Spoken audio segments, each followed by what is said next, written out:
বন্ধুরা, সুরেশ পৃথিবীর নতুন একটি ব্লগে তোমাদের আবারও স্বাগতম। আশা করছি তোমরা সবাই খুব ভালো আছো, আমিও ভালো আছি। দিনটা আজ সোমবার, বাজে এখন ঘড়িতে ওই 9:45 মতন। একটু আগে মিস্টার পেটাল বাবু অফিসের জন্য বেরোলো, তারপরেই আমি রচা নিয়ে বসে পড়েছি। আর ওজো আমাদের গোপু সোনা এখনো ঘুমোচ্ছে।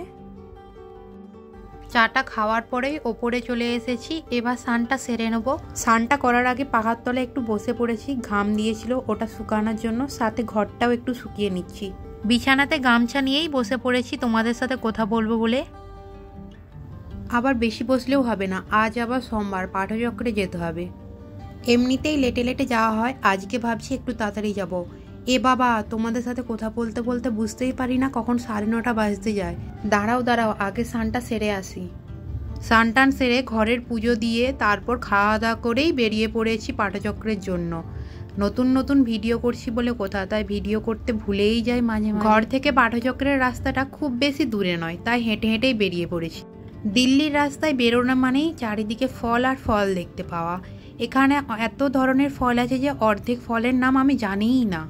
আর এখানে এসে অনেক নতুন ফলেরও নাম জেনেছি, আবার খেতেও ভালো লাগে বেশ। চলো এবার ফোনটাকে সাইলেন্ট করব, তোমাদেরকে একদিন ভালো করে পাঠচক্রটা ঘুরিয়ে আনবো। চলে এসেছি পাঠচক্র থেকে, এখন বাজে ওই 11টা কিংবা 11:10-15।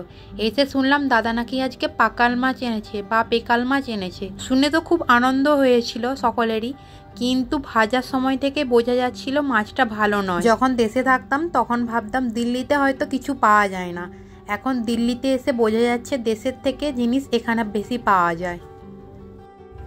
তবে সেটা ভাগ্যের উপর নির্ভর করে, কোনো সময় খুব ভালো হয়, কোনো সময় আবার খুব খারাপ হয়। যেমন আজকেই মাছটা আমাদের খারাপ বেরিয়েছে। ওদিকে রান্না হচ্ছে, এদিকে আবার ঝমঝমিয়ে বৃষ্টি এসেছে। এই বৃষ্টির ওয়েদার দেখে আবার খিচুড়ি খেতে ইচ্ছে আছে, কিন্তু কিছু করার নেই, ভাত হয়ে গিয়েছে।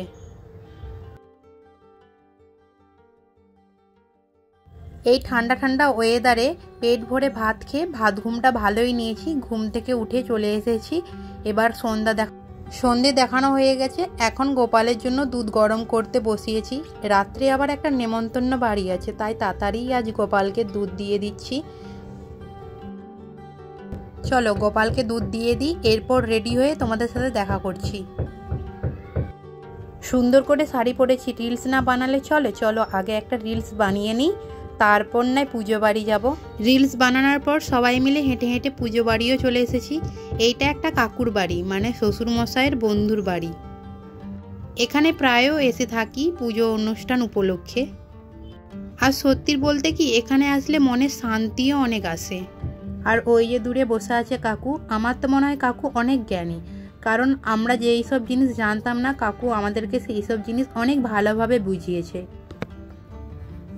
আর এই দিকে অন্য সব কাকু কাকিমারা সবাই মিলে হরিনাম সংকীর্তন করছে। চলো ভিড় হচ্ছে, নিচে নেমে যাই। নিচে এসেই আমাদের ফ্রেঞ্চ ফ্রাই খাওয়া হয়ে গিয়েছে, এবার যাব ডিনার সারতে। ডিনারে কি রয়েছে তা তোমাদেরকে একটু দেখিয়ে দিই। রাইস আর সবজিতে রয়েছে মটর পনির, কুমড়া সবজি, আর এখানের কুমড়ার সবজিটা খুবই ভালো হয়। সাথে রয়েছে পুরি, হালুয়া, বুন্দি রায়তা, আরও অনেক কিছু। বলতেই তো ভুলে গেলাম পুজো বাড়িতে কে এসেছি। আমি এসেছি, বৌদিদি, দাদা, আর হ্যাঁ অবশ্যই গুল্লু তো আসবেই। তবে মিস্টার পেটালবাবু আসতে পারেনি, তার অনেক কাজ রয়েছে, তার জন্য তার খাবার আমরা পার্সেল করে নিয়ে চলে যাব। এখন বাজে ওই 11টার মতন। পেটালবাবুও খাওয়া দাওয়া করে নিয়েছে, আর আমরা তো খেয়ে এলাম। ঠাকুরের ভোগ বলে কথা, খাবার খুব ভালো ছিল। চলো আজকের ভিডিওটা এখানেই শেষ করছি।